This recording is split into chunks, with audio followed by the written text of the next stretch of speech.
Bismillahirrahmanirrahim. Assalamualaikum warahmatullahi wabarakatuh. Alhamdulillahirabbil alamin wa bihi nasta'inu ala umurid dunya waddin. Wassalatu wassalamu ala asyrafil anbiya'i wal mursalin wa ala alihi wa sahbihi ajma'in. Amma ba'du. Yang saya hormati Bapak Muhammad Rifat SAG MAG selaku dosen pengampu mata kuliah Retorika dan Teknik Khotbah. Kita doakan semoga beliau panjang umur, sehat selalu dan dimudahkan segala urusan. Yang saya hormati teman-teman sekalian dan sahabat muslim yang berbahagia pada hari ini. Puji syukur kita aturkan kepada Allah Subhanahu wa taala karena berkat rahmat dan karunia darinya lah kita dapat merasakan menikmati nikmat sehat, umur, iman dan Islam hingga pada hari ini. Dan tak lupa juga kita haturkan sholawat serta salam kepada junjungan kita, Nabi besar, Nabi yang maha mulia, Muhammad sallallahu alaihi wasallam, serta keluarga, sahabat dan pengikut beliau ila yaumil qiyamah. Sebelumnya saya ingin mengucapkan terima kasih yang sebesar-besarnya kepada Bapak Muhammad Rifat SAG MAG yang telah memberikan saya waktu dan kesempatan untuk menyampaikan sedikit materi pada hari ini. Dan tak lupa juga saya mengucapkan terima kasih banyak kepada orang tua serta teman-teman yang telah mensupport saya. Perkenalkan, nama saya Ahmad Reza Maulana Wardani, asal dari Kabupaten Kota Baru, kelahiran 24 September tahun 2000. Saya mahasiswa aktif Fakultas Dakwah dan Ilmu Komunikasi angkatan 2019, jurusan Manajemen Dakwah. Hari ini saya akan menyampaikan sedikit materi ceramah tentang sholawat sebagai syafaat di hari kiamat. Nah, di era sekarang banyak anak-anak muda bahkan seumuran saya masih minim pengetahuan tentang ilmu agama, masih kurang kenal dengan Rasulullah, sehingga masa mudanya hanya sibuk dihabiskan dengan hura-hura dengan teman-temannya, nongkrong sana sini sambil bawa gitar, nyanyi-nyanyi di warung kopi, pergaulan sana sini, atau hanya sukanya berkelahi. Nah, padahal Rasulullah Shallallahu Alaihi Wasallam pernah bersabda dari Abu Hurairah radhiyallahu an, ada 7 golongan yang mendapat naungan Allah pada hari yang tidak ada naungan kecuali naungannya. Salah satunya yaitu adalah seorang pemuda yang menyibukkan dirinya dengan ibadah kepada Rabb-Nya. Adapun hadis yang lain dari Ibnu Abbas radhiyallahu an bahwa Nabi sallallahu alaihi wasallam pernah memberi nasihat kepada seseorang untuk menggunakan secara maksimal 5 perkara sebelum datang yang 5 bulan. Yaitu yang pertama adalah masa mudamu sebelum datang masa tua, masa sehatmu sebelum datang masa sakit, masa kayamu sebelum datang masa fakir, waktu luangmu sebelum datang waktu sibuk, dan masa hidupmu sebelum datang masa kematian. Dari hadis di atas dapat disimpulkan bahwa Rasulullah sangat menganjurkan kepada kaum remaja atau pemuda untuk memanfaatkan waktu sebaik-baiknya dalam beribadah. Salah satu ibadah yang paling mudah dan menyenangkan sekarang adalah bersolawat kepada Rasulullah Sallallahu Alaihi Wasallam. Bahkan guru saya pernah berkata, terkadang amal ibadah yang lain itu tergantung pada niat hati. Namun jika amal ibadah dalam bersolawat itu tidak pernah terpaut dengan hati, sekalipun ia bersolawat dengan sifat riya ataupun hal lainnya, ibadah solawatnya tetap akan diterima. Solawat ini bukan sekedar solawat yang umum kita lihat saja seperti solawat Jibril, solawat Bushra, dan solawat lainnya. Tapi solawat di sini disebutkan dalam bentuk apa saja, baik itu solawat dengan lagu atau nada, solawat hafsi, solawat diba, dan lain-lain. Bahkan dengan tipe solawat yang bebas, baik itu solawat mengikuti Habib Hussein, misalnya kayak di daerah Jawa sana. Nah, ataupun Syria mengikuti bagian Timur Tengah, misalnya kayak Mesir, ada di Pulau Mesir. Nah, adapun kayak kita di Kalimantan Selatan lebih suka dengan tipe solawat guru sekumpul Martapura dan lain-lain, masih banyak lagi solawat. sehingga sholawat ini menjadi ibadah yang sangat menyenangkan di semua kalangan. Selain itu pula, ibadah sholawat ini bukan sekedar ibadah yang ditunjukkan untuk umat muslim, melainkan bahkan Allah sekalipun beserta para malaikat bersolawat kepada Nabi, sebagaimana yang dijelaskan dalam Al-Quran surah Al-Ahzab ayat 55. A'udzubillahi minasyaitonirrajim. Bismillahirrahmanirrahim.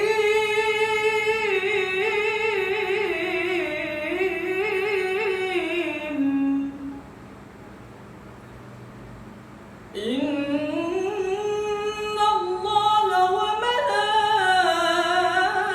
malaikatahu yusalluna 'alan nabi.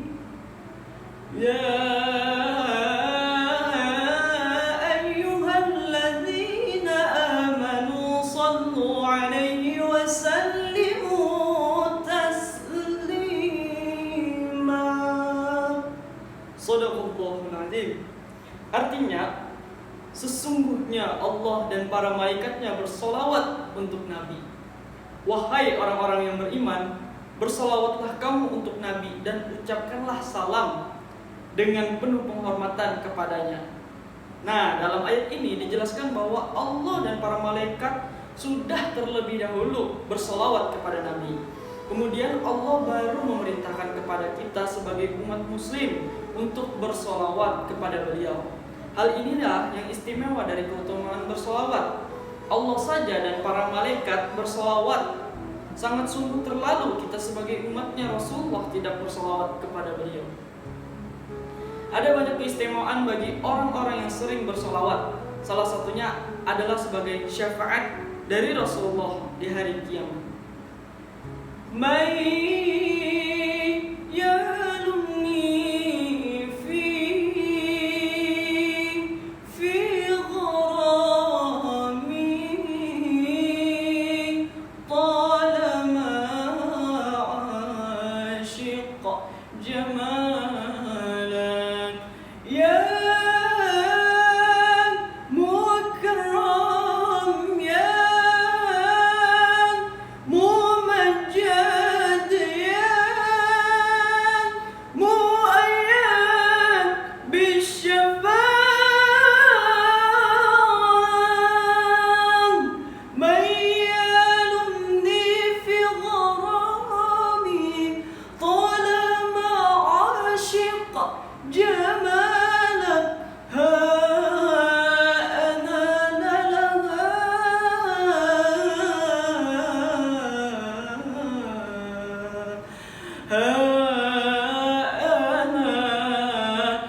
ana laha ha ana laha. Nah, di Syair Qabbiri ini menjelaskan tentang bagaimana tiap bait-bait itu menjelaskan tentang kerinduan seorang penyair kepada Rasulullah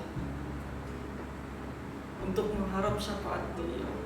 Nah, adapun syair tentang syafaat kepada Rasulullah ini dijelaskan di syair Ya Rasulullah ya Nabi. Contohnya, Ya Rasulullah ya Nabi laka syafa'ah wa hadha matlabi ya Nabi. Ya Rasulullah ya Nabi laka syafa'ah wa hadha matlabi ya Nabi. Oh kekasihku ya Rasulullah, ku harap syafaatmu ya Habibullah. Ishfa' lana ya Habibana. Ishfa' lana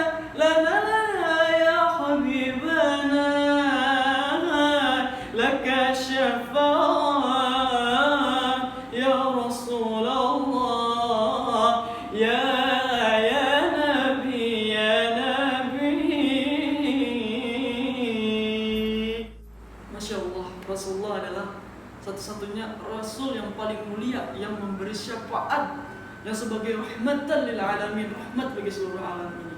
Maka tak pantas rasanya jika kita sebagai umatnya yang sering selalu didoakan Rasulullah, selalu diganang Rasulullah, kita tidak pernah sama sekali bersalawat kepada beliau. Ketika membaca syairnya Rasulullah ya Nabi, kita lihat di salawat Habib Syekh di Jawa itu ketika orang Ishfa'lana lana lana ya habibana, saat itu orang dengan semangatnya semuanya menyuarakan suaranya dengan sekuat-kuatnya sambil mengangkat tangan. Ishfa'lana lana lana ya habibana. Karena itulah bukti mahabbah mereka akan kecintaan mereka kepada Rasulullah SAW. Dan diceritakan bahwasanya di hari kiamat seluruh umat manusia, baik itu umat dari Nabi Adam, Nabi Ibrahim dan lain-lain, akan berlarian menemui nabinya masing-masing untuk meminta syafaat. Umat Nabi Adam menemui Nabi Adam untuk meminta syafaat. Namun, apa kata beliau? Beliau tidak dapat memberi syafaat. Begitupun nabi-nabi yang lainnya, terkecuali Rasulullah yang sibuk mencari umatnya kesana kemari sambil mengatakan, kemarilah, aku akan memberi syafaat untukmu. Ha'ana laha.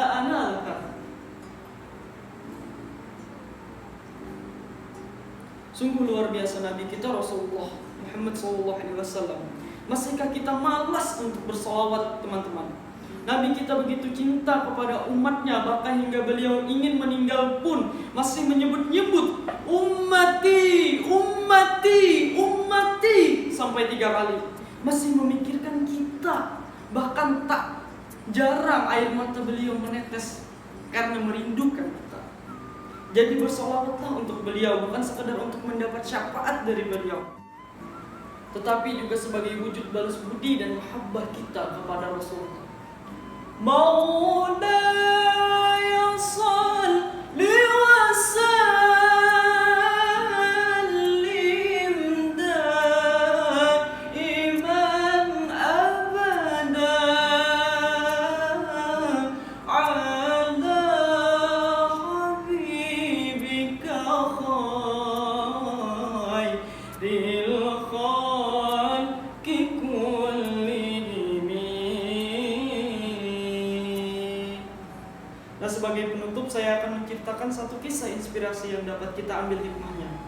Di suatu hari perhitungan, ada seorang hamba Allah yang ditimbang amal ibadahnya, yang ternyata amal ibadahnya lebih sedikit dari amal buruknya. Maka ia pun dinyatakan sebagai penghuni neraka. Namun sebelum dimasukkan ke dalam neraka, tiba-tiba Rasulullah datang menemui pemuda tersebut, lalu memberikan sesuatu kepada hamba tersebut dan mengatakan, letakkanlah sesuatu itu di timbangan amalmu. Maka diletakkanlah, dan ternyata amal ibadah yang tadinya ringan menjadi berat berkat sesuatu yang diberikan Rasulullah, sehingga dinyatakanlah orang tersebut tadi masuk surga. Lalu bertanyalah orang tersebut kepada Rasulullah, wahai Rasulullah, apakah sesuatu yang kau berikan tadi? Kemudian Rasulullah tersenyum dan berkata, itu ialah salawat yang pernah engkau ucapkan kepadaku semasa engkau hidup. Masuk surgalah orang tersebut berkat salawat kepada Rasulullah.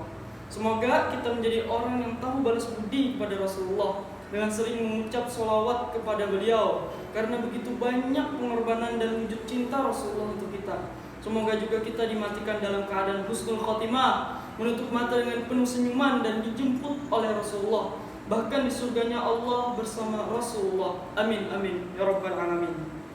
Bila pian mencari sambalnya, datangi ke warung bulela. Bila ulun ada khilafnya, mohon maaf minta rela. Mungkin hanya itu yang dapat saya sampaikan. Salah khilafnya mohon dimaafkan. Wabillahi taufiq wal hidayah. Assalamualaikum warahmatullahi wabarakatuh.